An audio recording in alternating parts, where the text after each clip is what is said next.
बात कर लेते हैं, अनिला सिंह जी का रुख कर लेते हैं। अनिला जी, ये जो तस्वीरें आ रही हैं, हालांकि ये प्रक्रिया 2-2.5-3 महीने पहले जिस तरीके से सपा मीडिया सेल ने शुरू की थी और जिस तरीके से अभद्रता की सीमाएं पार की गई थी, वो सब हो रहा था, लेकिन आपके नेता ने भी वही भाषा इस्तेमाल कर दी, तो फर्क क्या रह गया दोनों में? राजनीति अपनी जगह है और राजनीति के बहुत सारे हथकंडे हथियार भी होते हैं, परंतु जो मर्यादित भाषा है उसकी लक्ष्मण रेखा जाननी चाहिए और उसके पार नहीं जाना चाहिए, चाहे वो कोई भी राजनीतिक दल। पर जिस प्रकार का दृश्य कल हमको देखने को मिला वो दुर्भाग्यपूर्ण। ये हम लगातार देखते चले आ रहे थे कि समाजवादी पार्टी का जो ऑफिशियल ट्विटर हैंडल है, ये सोशल मीडिया प्लेटफॉर्म है, अभद्र भाषा का प्रयोग किया जा रहा था हमारे अलग अलग नेताओं के लिए, और केवल नेताओं के लिए नहीं, उनके माता पिता, उनके स्वयं के चरित्र के बारे में इतनी उल्टी सीधी गंद। ये सभी मछली किसानों को बेबी फिश सप्लाई करके महीने का 2 लाख कमा रहे हैं। आपको भी करना है ये बिजनेस? तो फ्रीडम ऐप को अभी डाउनलोड करें। भी बातें कही गई, सड़क छाप नहीं, रेड लाइट छाप जो भाषा का प्रयोग किया गया। और कल अखिलेश यादव जी, जो लाल टोपी की गुंडागर्दी वाली पार्टी के अध्यक्ष हैं, वो स्वयं धरती पर उतर आए वकालत करने के लिए। इतवार का दिन पहुंच गए पुलिस मुख्यालय और फिर समाजवादी पार्टी कहती है, अरे डीजी साहब क्यों नहीं आए थे उनका स्वागत करने के लिए? आईजी रैंक का एक अधिकारी वहां पर मिला उनसे और उन्होंने कहा कि साहब आप चाय पियेंगे? कहते हैं कि मैं तुम्हारी चाय नहीं पीऊंगा, जहर मिला के पिला दोगे। ये किस प्रकार का अपमान है उत्तर प्रदेश की पुलिस का?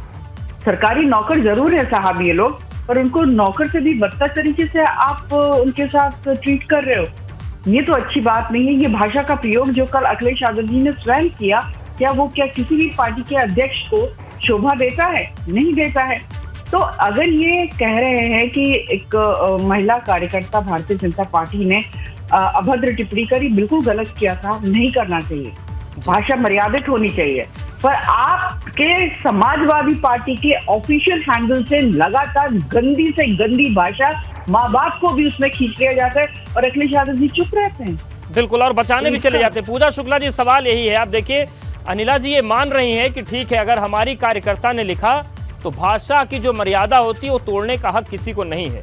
बीजेपी भी मान रही है, भूपेंद्र सिंह भी कह रहे हैं कि कोई भी अभद्रता करेगा तो हम कार्रवाई करेंगे, लेकिन आपकी तो पूरी पार्टी मनीष जगन और मीडिया सेल के साथ खड़ी है, जिसमें वो लिखा गया है कि कान से खून निकल जाए, कान फट जाए मैम, अगर पढ़ के सुना दिया जाए तो कम से कम ये मर्यादा तो आप लोग दिखाइए कि बोलिए हाँ गलत था।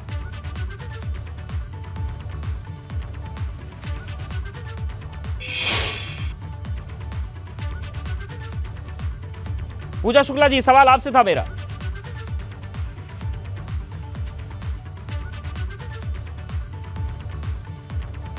ठीक है, पूजा जी के पास जाएंगे। हमारे साथ प्रियंका गुप्ता जी भी जुड़ी हुई हैं।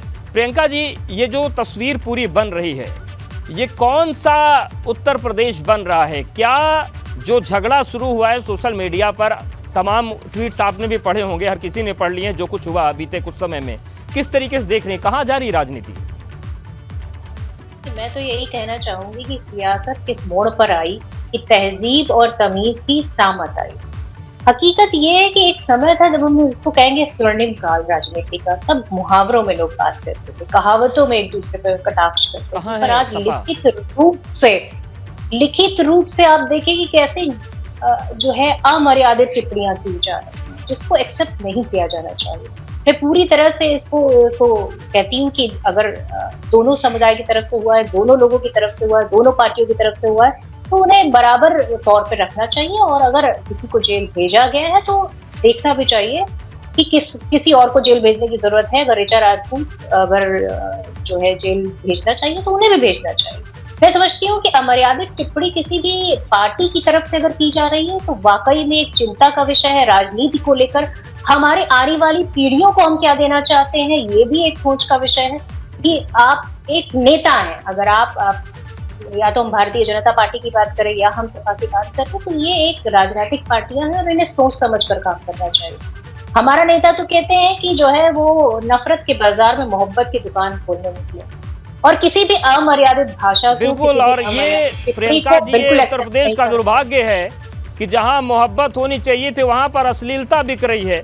और अश्लीलता की वो पराकाष्ठा, लखनऊ तो तहजीब और तमीज के लिए बिल्कुल, अपनी और ज़बान के बदतमीजी लिए के आगे पार हो गई। फेमस सीमा है। जी, आप बसपा की नेता भी हैं और कानून को ही बहुत अच्छे से जानते हैं, और आपने देखा होगा कि क्या कुछ समाजवादी पार्टी के हैंडल से नहीं लिखा गया, और उसके बाद ऋचा राजपूत ने भी उस भाषा में जवाब दिया। लेकिन आप इस पूरी कवायद को किस तरीके से देखती हैं? क्या अखिलेश यादव को जाना चाहिए था मनीष जगन अग्रवाल के समर्थन में? क्या हाय तौबा मचानी थी? क्या ऋचा राजपूत अगर लड़ भी रही थी, उनको इन सवालों का उस भाषा में जवाब देना था? सबसे पहले अवधेश जी, मैं आज आपके चैनल पे as a feminist, as a advocate, as a social worker बैठी हूँ। देखिए, अभी जितना भी मैं सारी हमारी बहनों को सुन रही थी, जो बीजेपी, समाजवादी पार्टी और अदर्टी पर्सन हैं, मैं एक ही बात जानना चाहती हूँ कि पॉलिटिक्स जो लोग करते हैं, इस चीज में कोई डाउट नहीं है कि पूरा सिस्टम जो है पैट्रियार्किकल माइंडसेट से गवर्न होता है। लेकिन हमारी बहनें अगर अपनी ही पार्टी के लोगों के द्वारा, सोशल मीडिया के द्वारा, उनकी आईटी सेल के द्वारा फीमेल पर इस तरीके से कमेंट किए जा रहे हैं और उस पर हम एक दूसरे को ब्लेम कर रहे हैं, ये चीजें नो डाउट एक शॉर्ट टाइम के लिए किसी भी पार्टी के अंदर आप उस पार्टी के विचारधारा को, लोगों को प्रोटेक्ट कर सकती हैं, लेकिन देश की 50% ह्यूमन बीइंग जो महिलाओं की आबादी है, उनकी डिग्निटी के साथ हो रहे छेड़खानी को, उनके साथ इस तरीके से अब्यूज किया जा रहा है जो सोशल मीडिया पर, ट्विटर पर, इसको क्या हम जस्टिफाई कर रहे हैं? ये लड़ाई जो है, ये किसी भी पार्टी के प्रोटोकॉल, उनकी आइडियोलॉजी, उनकी आईटी सेल के बियॉन्ड जाकर के हमें सबको लड़नी है। भले ही मैं बीएसपी से आती हूँ, लेकिन एज ए बीएसपी स्पोक्सपर्सन मैं आज आपके पास नहीं हूँ। लेकिन ये भी मैं एक बात कहना चाहती हूँ कि आज इस देश के अंदर बहन सुश्री कुमारी मायावती जी का, उनकी पार्टी में अन्य लोग भी कितना सम्मान करते हैं और इतना डिसिप्लिन है। मैं आज आपके इस चैनल पे बता रही हूँ कि मैंने जितना भी काम किया, एक मंच पर भी एक पर्टिकुलर डिस्टेंस में लोग खड़े होते हैं वहां पर जी। तो ये डिग्निटी तो होनी चाहिए ना। दूसरी, अगर फीमेल को लेकर के जितना भी पॉलिटिशियन है, आप देखिए किस तरीके से गंदा गंदा ट्वीट किया गया। मुझे तो लगता है कि जितने भी पॉलिटिकल पार्टियों के आईटी सेल हैं और ट्विटर इंडिया को ये लिखना चाहिए, इन सबको सस्पेंड कराना चाहिए। बिल्कुल सस्पेंड होना चाहिए, इस पर भी बातचीत होनी चाहिए। आप पर आपके पास आएंगे। ये सभी मछली किसानों को बेबी फिश सप्लाई करके महीने का 2 लाख कमा रहे हैं। आपको भी करना है ये बिजनेस? तो फ्रीडम ऐप को अभी डाउनलोड करें।